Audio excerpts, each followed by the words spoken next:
Thank you. Thank you so much for having me. It's really lovely. It's really delightful to kind of teach for you. You have such a creative program. I am really honored to be part of it. And thank you very much. It's very exciting. And yeah, I feel like I'm a regular, but I've never actually been to Orange County myself. So maybe one day. But anyway, thank you so much. So we're going to do a couple of things. I'm going to be teaching this story about Honi, Honi the Circle Drawer. It's a story in the Talmud. We're going to be doing that. And during the telling of this story, we're going to be really thinking, it started off with me, I like this story, but I started off thinking about it, using the story to think about what is the relationship that the community have with artists and artists have with the community. And I've been sort of thinking about it along those lines, but really I realized actually what the story is like. To say artists is as if like artists are sort of separate people. They're completely separate folk and they have very different needs. And I think actually what the story is really teaching and allows us to think about is what is the relationship that individuals, that different people have with their wider community, with their wider circles, and what relationships and responsibilities do we have with each other in order to kind of then create forms of community, all different forms of communities and networks, and who are we as individuals amongst all of that.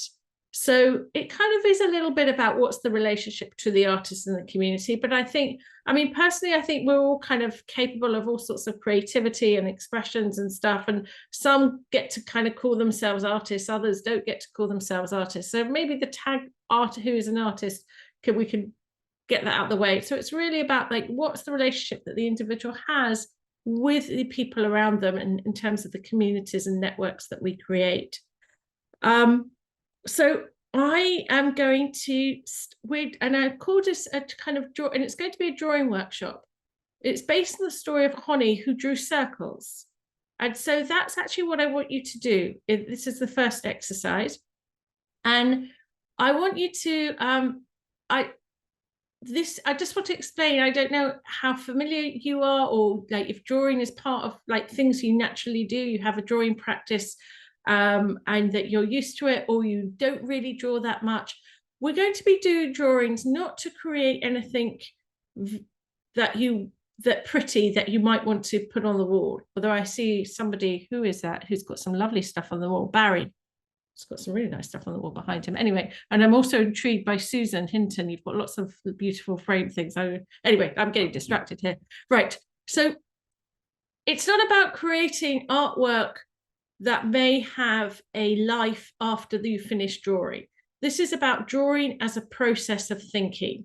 It's not about drawing. So it's drawing as a verb, not drawing as a noun. We're not making it. We're not going to make a drawing, but we're just going to draw. We're just going to do drawing. We're doing the act of drawing, and what you do with that piece of paper afterwards, quite frankly, that's up to you. It's really that, but it's really the act of drawing. So what I'd like you to do is, I want you to take this your fresh piece of paper, and I'm going to do the same actually. I have my pencil here and my paper, and I'd like you to just put your pencil, just find a spot, maybe not in the middle, just a bit sort of 3/4 up the page. Just put your pencil on there, and I want you to draw a circle on the page. Just draw a circle and keep drawing the circle, so go to the top and then keep going round and round and round. And as you go round and round with your pencil or pen, making constant contact, don't lift it up, just keep going. Let it glide, let it move on the paper. And as you do that, I want you to think about in your body where the movement is coming from. Like for me, I'm feeling it a bit in my shoulder. That's sort of like the bit in the compass that is creating the movement. So you have a consideration of where that movement is coming from. Just let that pencil or let that pen keep going round and round. Just try and connect into your body is moving and which parts are still. And now what I'd like you to do is keep the pencil on the paper, is to change that movement. So if it was in the shoulder, maybe think about the wrist. Think about the wrist is the one that's going to move. Everything else, but it's about rotating around the wrist. And let the pencil go round and round and form a circle. But it's quite a tricky thing to draw a circle freehand. It kind of goes a bit wobbly, it goes a bit off, and then it comes back again. But at some point, some way, with those sort of mess of lines, a circle of that looks pretty round and circle-like, maybe not a perfect circle, but that's forming. Now, if you've gone from the elbow, you've gone from the shoulder to the wrist, I want you to now try just the fingers. Just like where the finger joints meet, like the third joint, or the second, the third joint down the finger, where it meets the actual palm of the hand. And just use that to be your revolving. And then it will probably be quite a small, like a tiny circle compared to the first one that you did. And just keep that pencil going, go round and round. You need to have to be quite concentrate to kind of keep it in the circle. It doesn't like loop off somewhere. Okay. Now after that, I want you to just go back and do a much bigger circle, like really swing your arm about from the shoulder and go round and round. And now this time I'd like you to really grip whatever it is you're holding as hard as you can. And really press down as hard as you can. Make a really definite mark.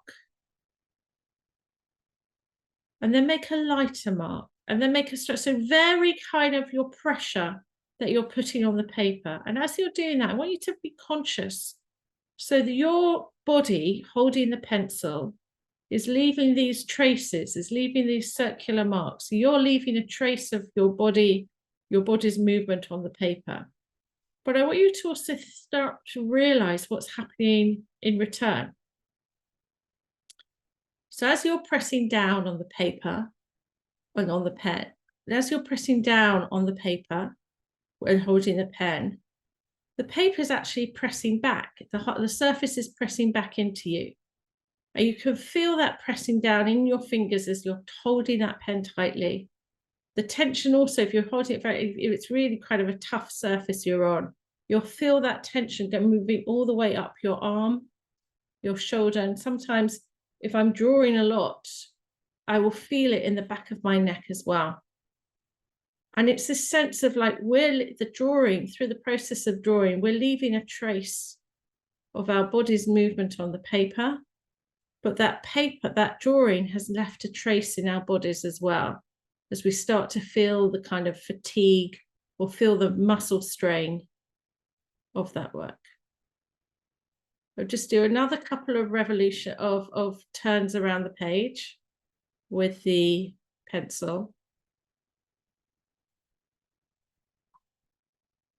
And then we'll let that go. So that was your first drawing. I just want to sort of share with you some of this is what I did. This is what I did just now. But actually, that exercise is something that I often do. I have sketchbooks full of like random circles. It's something that I often do when I'm thinking about a text or I'm thinking about something and I just want to kind of move my hand, get me thinking differently, and drawing a circle, finding that time and that meditative space in that simple act of drawing a circle. There's something about that, finding that stillness, that center of stillness when I'm circling. So I'm going to have that, and I want you to kind of remember that experience of drawing the circle, and hopefully we'll kind of come back and reflect. And I'm now going to share the Talmudic story that we're going to be focusing on, and hopefully we'll kind of bring us out. So I'm going to try and share my screen and share some stuff. So you can let your hands and let your arms and everything rest for a bit. Obviously, though, if you want to be like me, that you want to doodle a bit and carry on drawing circles as I'm teaching, please go ahead. I do not want to ever stop anyone drawing. That would be terrible. Here we go. There we are. Right. So we have here, just going to change that. Okay. Right, so hopefully you can all now see my screen. And yeah, hopefully you can all now see my screen. So this is the title. So here we are. So here, this is a drawing from a different project, but I had it, I thought would be quite a nice thing to open with. So here, our bodies were the compass. Our bodies were the compass. We did, it's like drawing circles without this sort of mechanical tool, and our bodies was this compass. So let me just, okay. So this is the story we're going to go with. This is Honi. And just a bit of context. So this story of Honi comes in the part of the Talmud called Tanit, fast days. Now, it's not a fast day like Yom Kippur. It's a fast day which the rabbis would call as a response to disasters happening. So there was a kind of crisis in the community, and there will be fast days. And there was a process of calling for a fast day in order for the community to come together in prayer and also repentance to kind of appeal to God, and using actually fasting, like neglect, like feeling that suffering in their bodies, sort of by not eating, as an act of kind of the community coming together. Because if everyone is not eating, everyone's sharing that experience, and then focusing their attention to God in a form of prayer and through what their bodies are experiencing. So that's the context of this story. And one of the main reasons that they talk about in terms of fasting, so sometimes it's about plague or it's about tax, but in this section is because there hasn't been enough rainfall. And I'm actually here in Europe, I don't know how it is for you guys, like there's heat waves at the moment that are actually really quite destructive. A lot of people have died in Europe through the heat, and Israel, I'm not sure, I mean, they've got a lot to do with, I mean, there's a lot going on with the war and the threat and terrorism and Hamas, but actually when there hasn't been rain, that kind of brings its own urgency and threat to life. And so this is in the context of that threat to life. And it's so this is in the context of that threat to life. And so they're saying that they're trying to pray for rain. So this is where we start. So it says, although there's too much rain may be disastrous, one doesn't cry out over this because rain is a sign of blessing.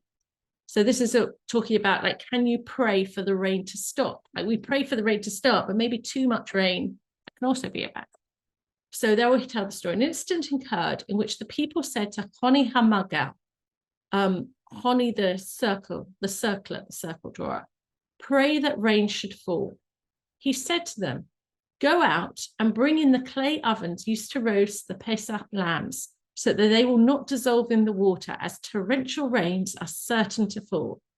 So there hasn't been rain for a while. They're coming to Honi to say, please can you pray for rain? And he's like, sure thing, I'm going to make it rain. It's going to rain so much that things are going to get damaged by the rain.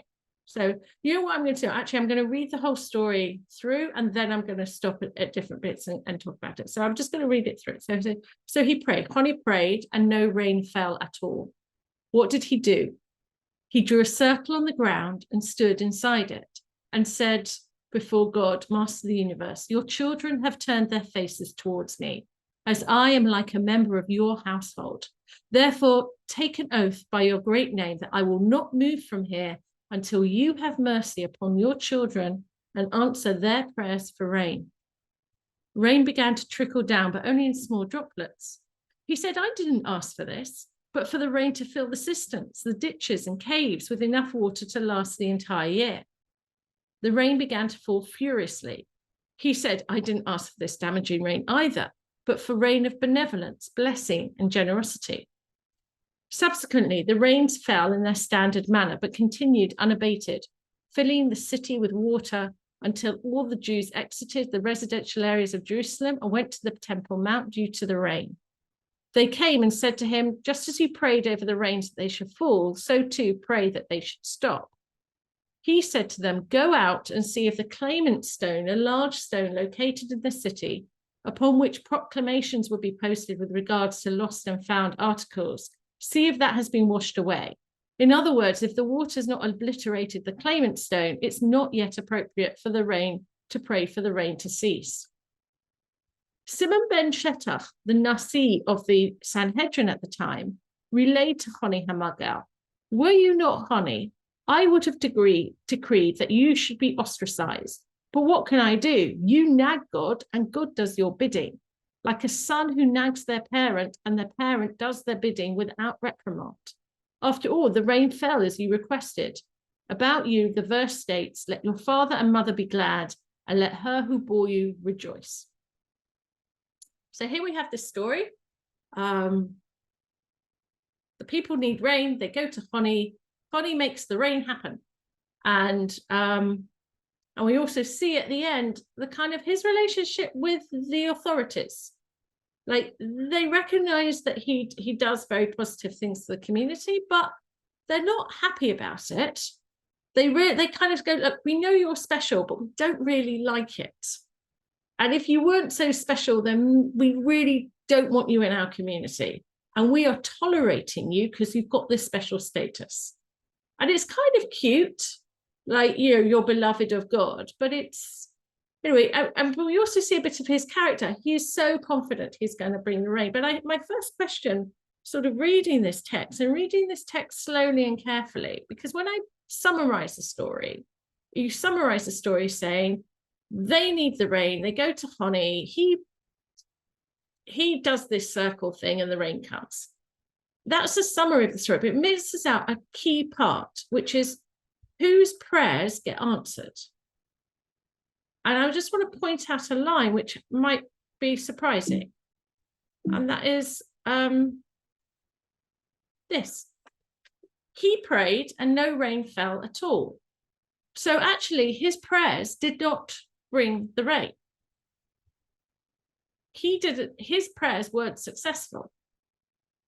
So what he did next is that he drew the circle in the ground, and then look at what he's saying to God now is that he's saying to God, please answer their prayers for rain. So whose prayers get answered is actually the people's prayers, not Honi's. But actually, I'm sorry, I didn't highlight this, but when Simon ben Shetach is telling Honi, we should really ostracize you. We don't like what you do, but you know that you're close to God. Shimon ben Shetach thinks that it's Honi who did this, because he says, after all, rain fell as you requested it. So you have like something slipping here in terms of his prayers don't really work. He's telling God to answer their prayers. And so it's really the community's prayers that bring the rain. But then the authorities are saying, oh, yes, Honi did that. They're not acknowledging that actually the community were really involved in that. So I just want to flag that as a kind of interesting thing about kind of thinking about the individual and the community and the relationships and the responsibilities there. In terms of also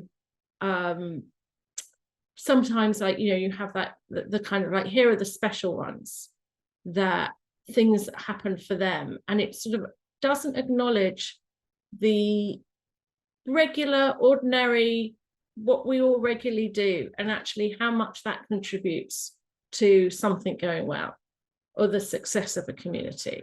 It's never usually down to just one person. It's to do with a whole network of people.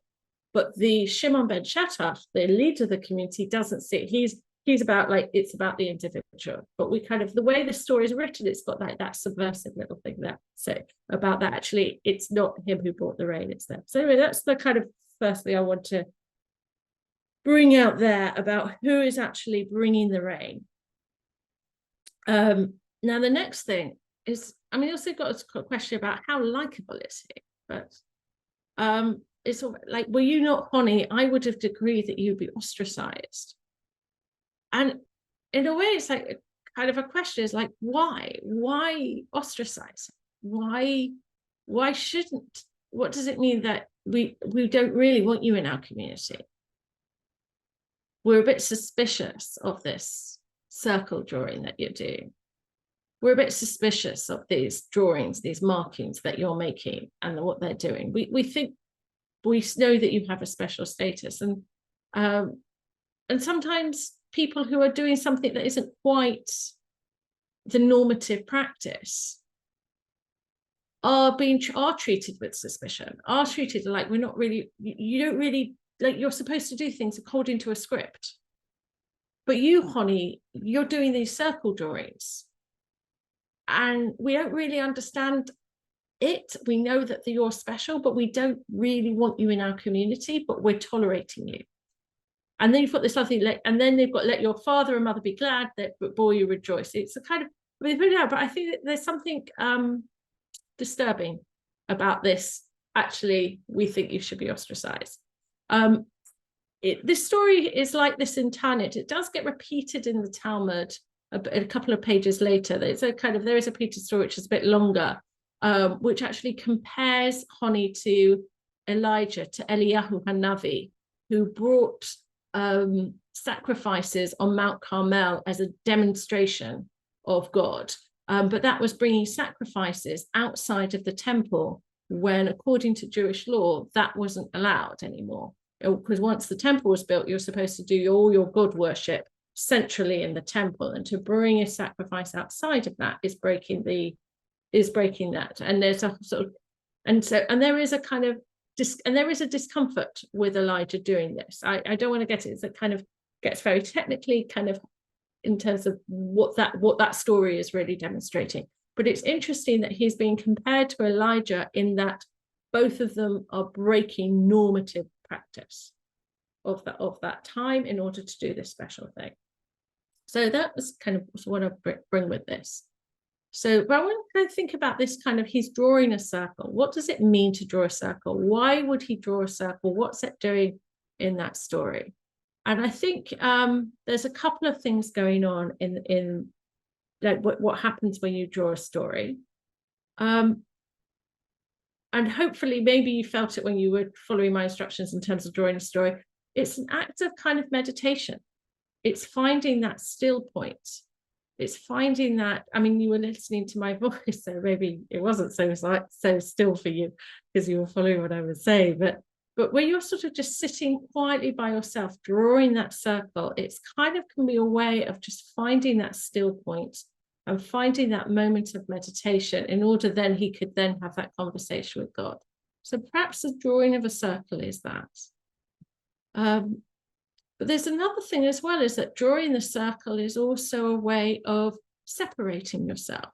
Like in order to find that moment, that stillness of meditation, you actually have to step away from the people who are asking you lots of requests and are asking of you, because you then have to okay, now I have to focus. So maybe the drawing a circle around him is actually, he's creating a boundary between himself and the ones who are reaching out asking. He's like, no, I'm kind of creating a border, a boundary. I'm stepping inside my circle. I'm now going to confront God. And it's about that confrontation. It's like he's needing to stand still and confront God with that, I'm not going to move from here until you do this, until you answer my call. I'm going to stand here. So in a way, it's a kind of, he's separating himself off from just being in the community to kind of be against God. So he's kind of creating that, I'm mapping it out. And it's a kind of like, and this is how it's going to work. This is the clockwork. These are the mechanisms. It's like, I stand in my circle and I will demand, and then you have to kind of answer me. So he's setting up a kind of the mechanism of what's going to be. And there's another thing about drawing a circle, and that's to do with containment. That when you draw a circle, that's a one, it's a wholeness, and it contains. And there's a kind of, you get a sense of containment here. And you've got this Honi that drawing the circle is like containing that moment, containing that relationship, but also he's trying to create a container with this circle, perhaps of the community's distress, of their trauma, of their emotions. Like they are, they're facing drought, they're facing no water, that means no food, which means it's a threat to life, and all the fears and all the kind of anxiety that can come. And so he's drawing a circle because there's an attempt.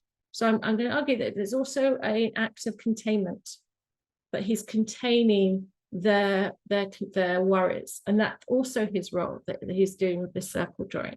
So this act of drawing a circle kind of, it's not clear, like, well, why does he draw this circle? What does that mean to? So I'm just sharing a couple of ideas about what it means to draw a circle, and hopefully kind of your experience of drawing a circle, you also kind of have maybe sort of thinking about, well, what does that mean to draw a circle? So we have this like story. So that's one story of Honi, that he's able to, by his act of drawing, confront God, get God to listen to the community and answer the community's prayers. But he's seen as a bit suspicious by authorities, but he's tolerated because he's special. I'm going to turn to another story of Honi, and this is a couple of pages later in Talmud. So it's in the same section of the Talmud, talking about fast days because of the of fast days. And here it's not talking about bringing the rain now. And this story is much more about Honi's own concerns and about his own kind of thoughts and working things out and reflections. So I'm going to read it. I'm going to do it again. I'm going to read it through. I'll try and read it a bit slowly because it's a bit weird, this story. And we're kind of, I don't know how it kind of pays off some of these stories to read them slowly, because they're sort of really curious attentions to detail here.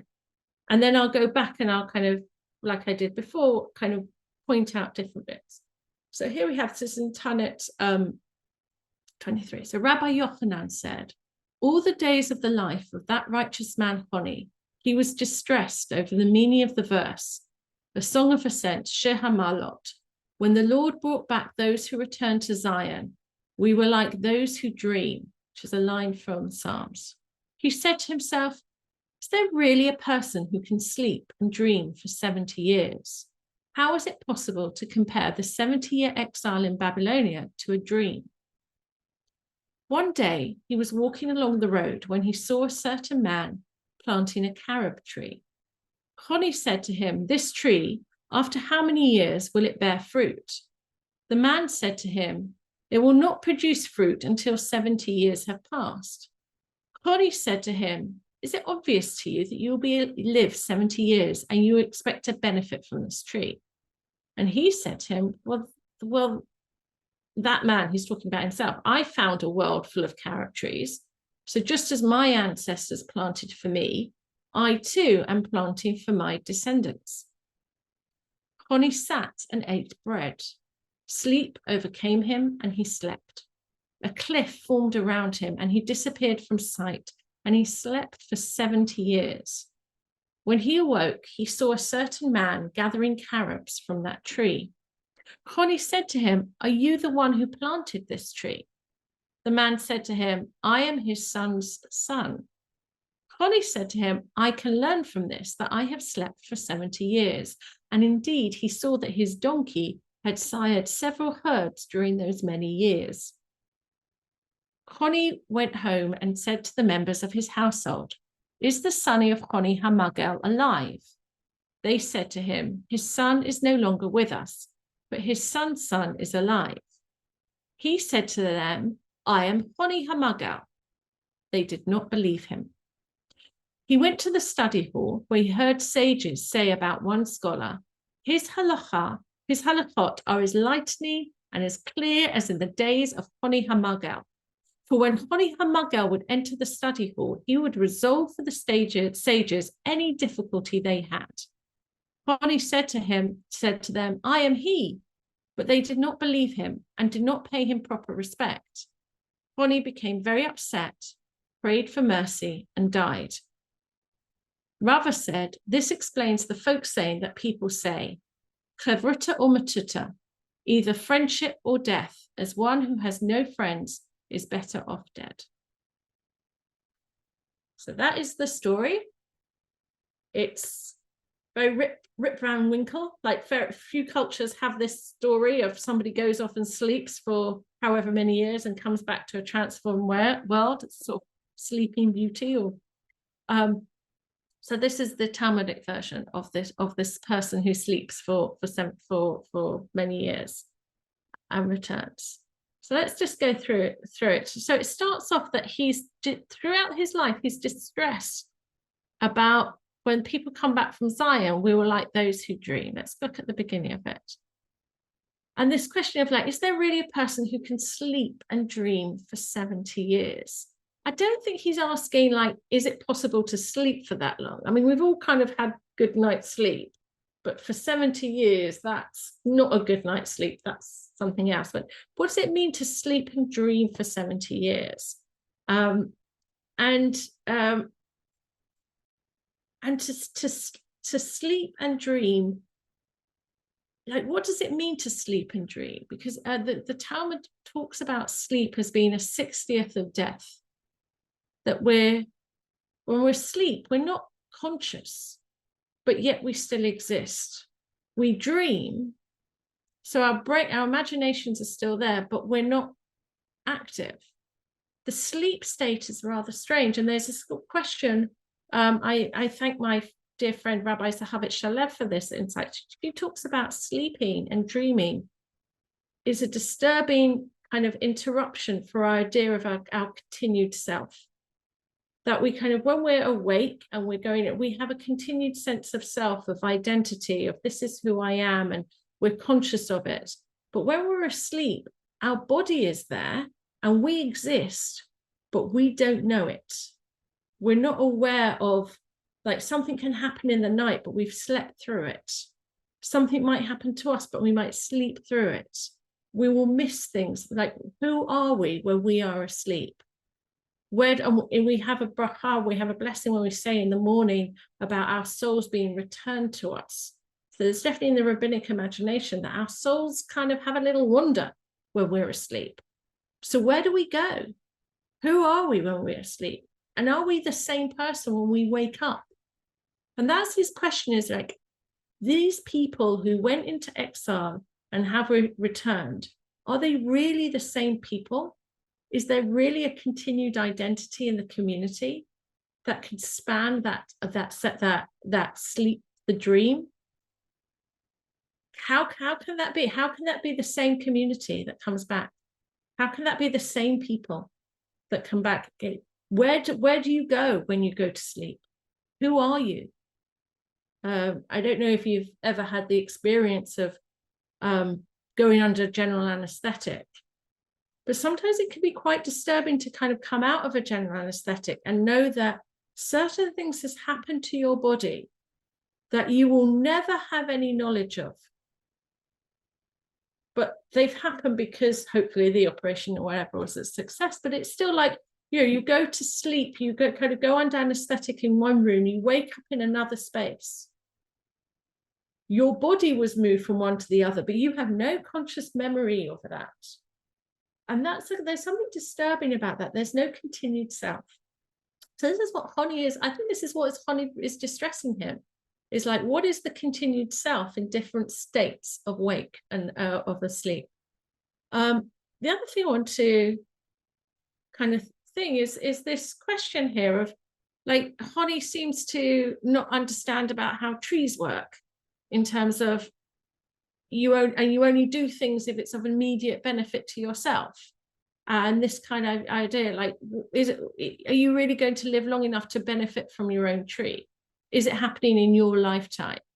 And this idea of like, well, no, but it's like, I have a responsibility to the future. Like this man saying, I have a responsibility to the future because I benefited from the past. Like, your sense of connection and community isn't just about who you're alive with at the same time. It's about who you come from, like the people who have given to you, even though you don't meet them, you're not alive at the same time, still you're connected to them. And you've got a connection to all the people who are going to live after you are no longer alive. You still have a connection to them. There's still responsibilities, there's still relationships there that need to looking after and tending and caring for them.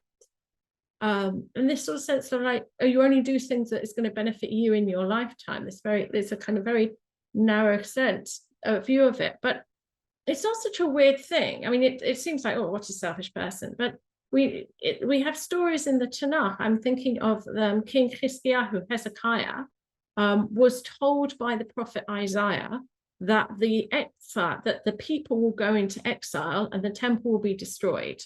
But he should be okay. He should be able to sleep easy about this because it's not going to happen in his lifetime. And King Hezekiah, who was seen as one of the good guys, says, okay, well, if it's not going to happen in my lifetime, I don't need to worry about that. And he's not kind of told off for that. It's not a bad thing we said that. So this kind of attitude of like, you can only really control the things in your lifetime. And that you have like, that's what you have immediate control over. Like, that's actually quite a sensible, rational thing. And yet, so this kind of sense of like, no, we benefit from the community and the relationships even though we're not existing in the same time as them.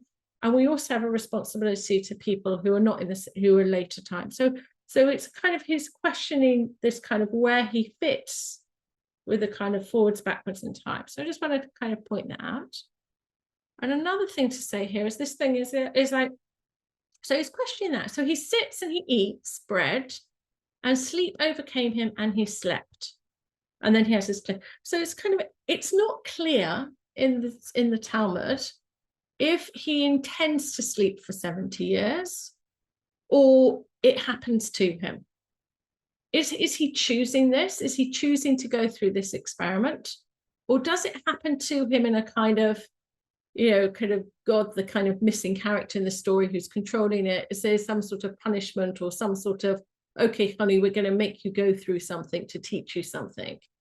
How much has he consented to do this? And you can see, like, I have no extra information other than what is here that I'm showing you on the screen in terms of, and you can interpret it both ways, but I think when you interpret it that he's consenting to do this is his choice, you read the story very differently. But if you say that actually it's something that happened to him, then you read it another way. And I think it stands to be read in both ways. But one thing I want to point out about this, so he sits and he ate bread. The word for bread in Hebrew is lechem, lamed, so lechem, and the word for a dream is chalom. And it's the same letters rearranged. And there is some really interesting kind of Hasidic writings about comparing bread and dreams, which I'm not going to go into. I'm just going to throw that out there because maybe this choosing to eat bread is choosing to imbibe a dreamlike state, and that he wants to go into sleep. He's deliberately saying, okay, I want to enter this dream, because otherwise, why mention that he's eating bread? We don't know what his clothes are. Like, there's lots of information we don't have here because stories are written very sparsely. So we don't know what time of the year it is. We know we do because the carob trees are in fruit. But there's lots of information we don't know. So the fact that the Talmud is telling us that he ate bread, it must be a significant act. So perhaps the eating of bread is the eating of a dream. He wants the dream in him.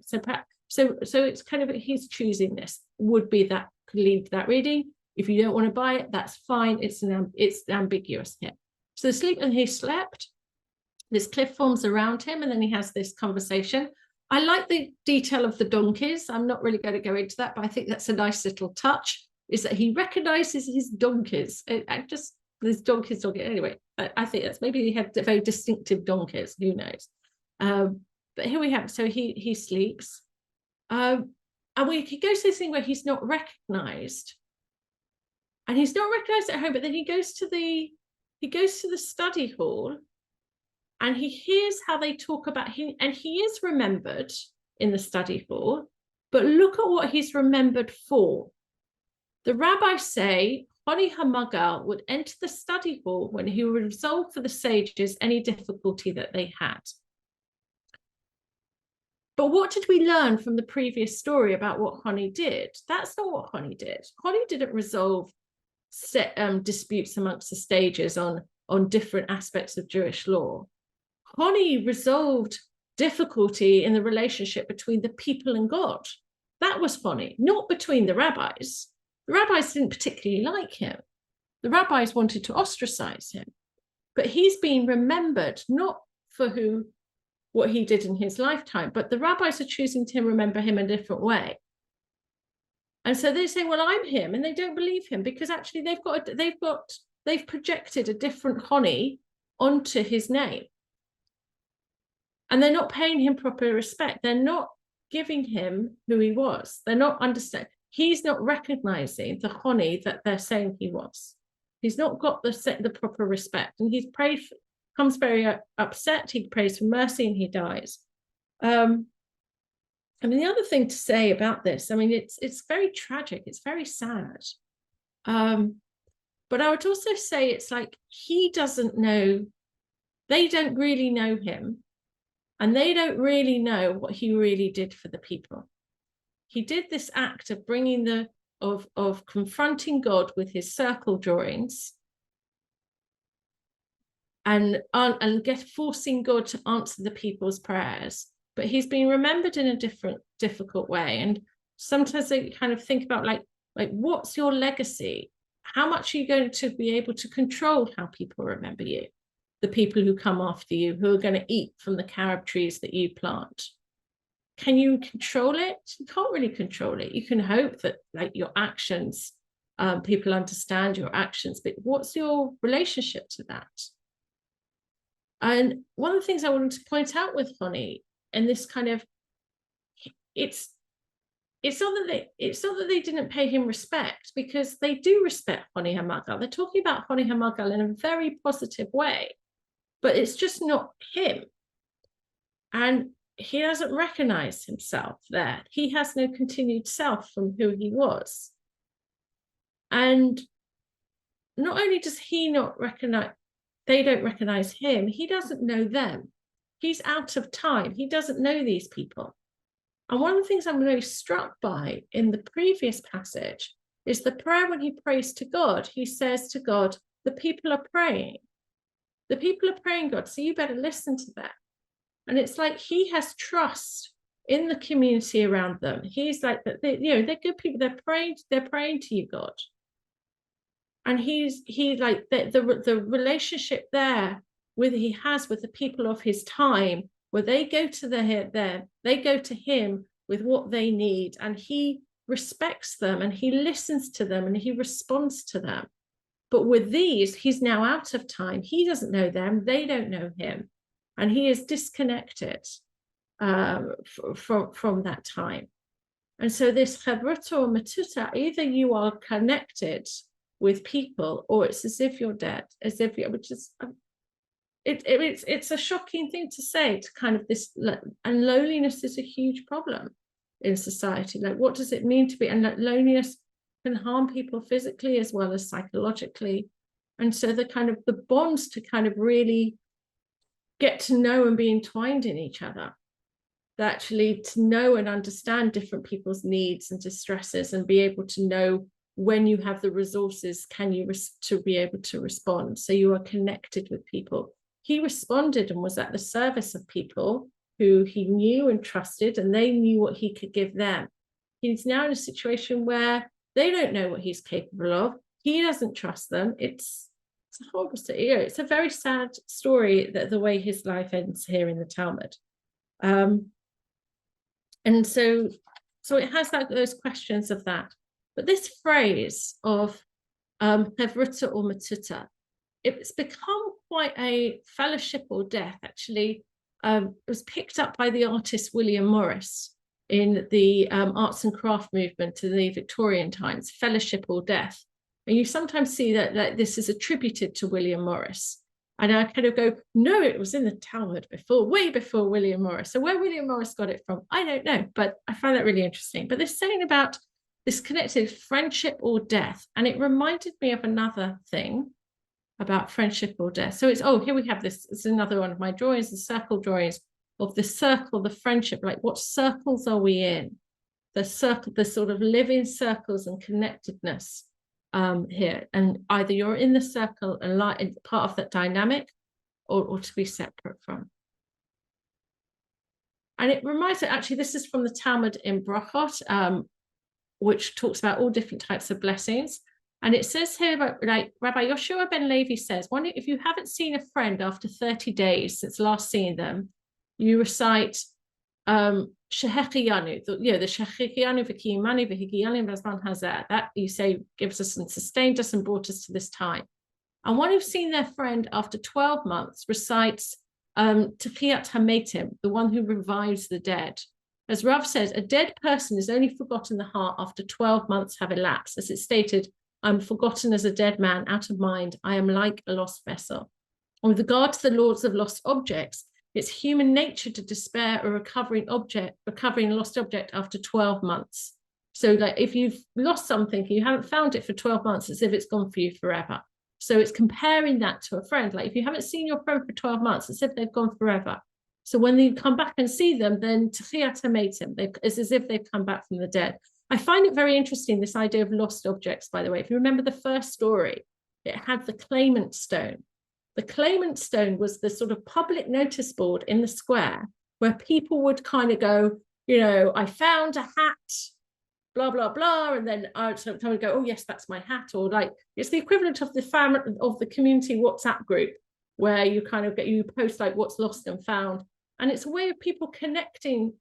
Like it's your community notice board to connect people, and they connect, and they kind of like how society to function, to look after each other.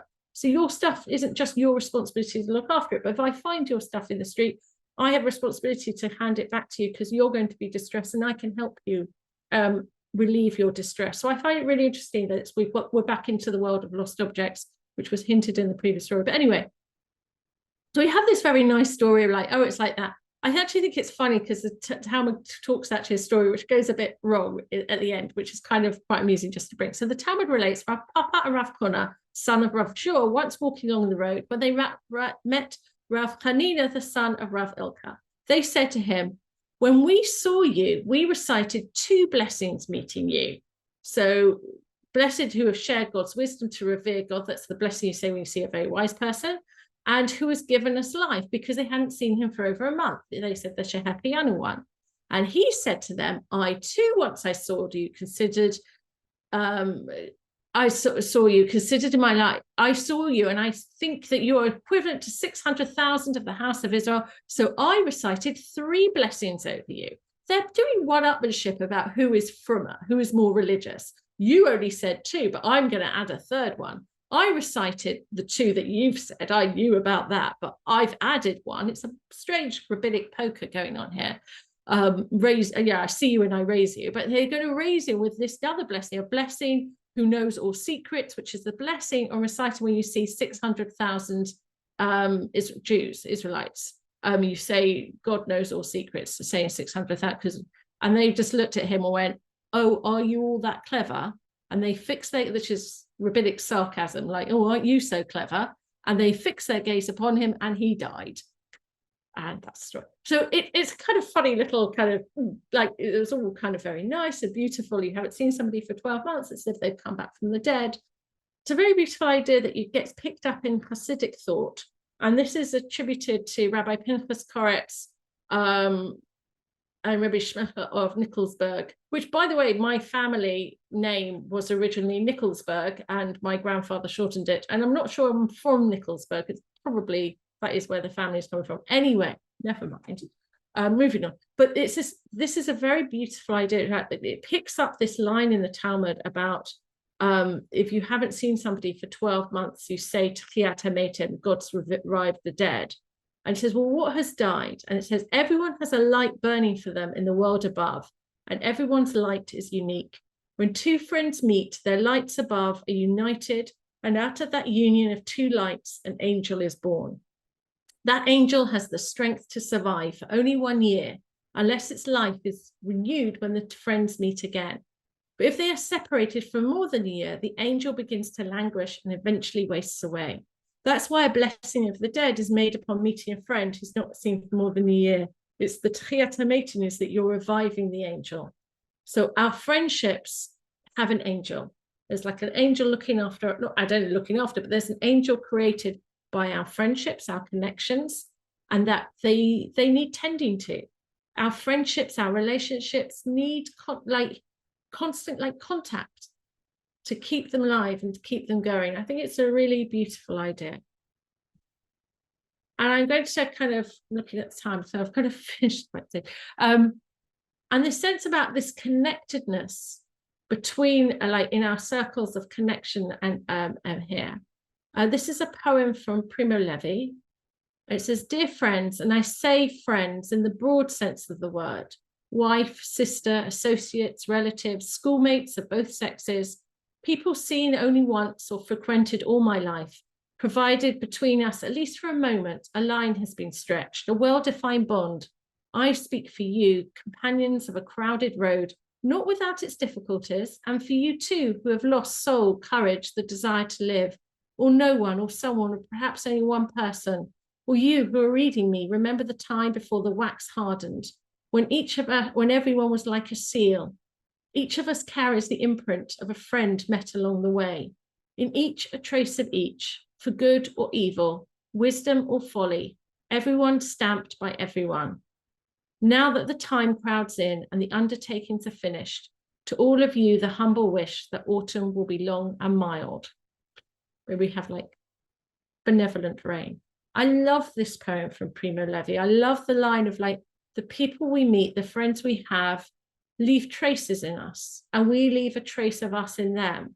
If you think back to the drawing you did at the beginning, I talked about like your drawing, your body is leaving a trace on the paper as you're making a mark, but also the mark is how you're holding the pen and the contact the pen is having with the paper. You're feeling it in your body. You're having that with the material, the relationship with the body, that you're leaving the trace in that.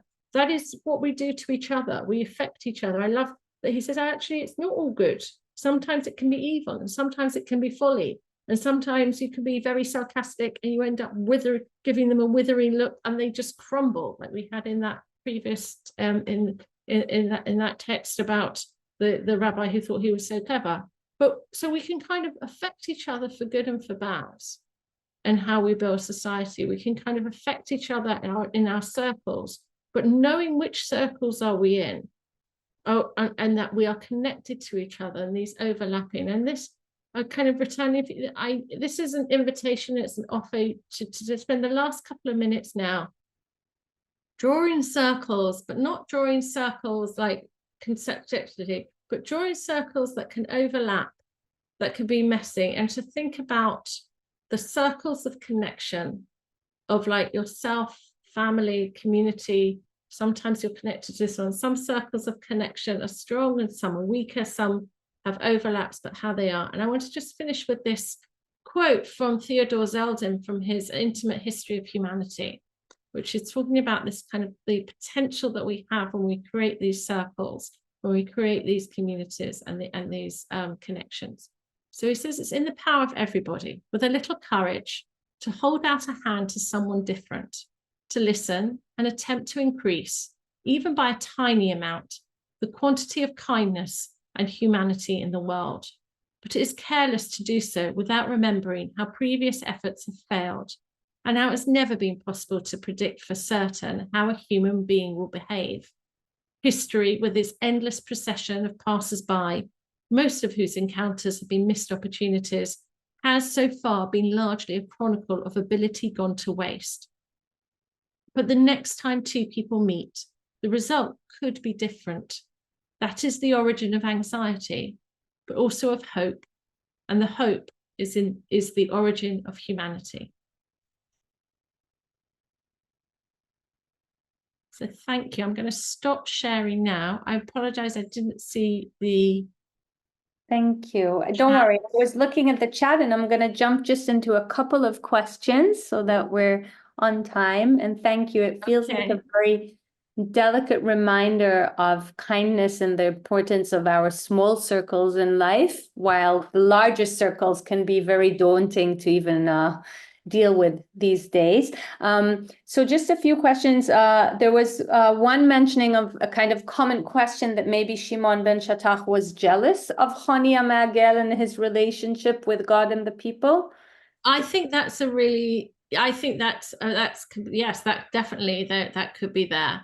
why Shimon ben Shetach, like it mentions he's a Nasi, but yes, he's known, he calls him your beloved, the beloved child of God. And we all know how the other siblings feel when there's a sibling, where there's a child that's seen as the favorite child. And I think that's a very human, recognizable trait there. And I think that's definitely there. But I also want to, I don't like, he is representing the authority. He's like the authority of this is how things should go.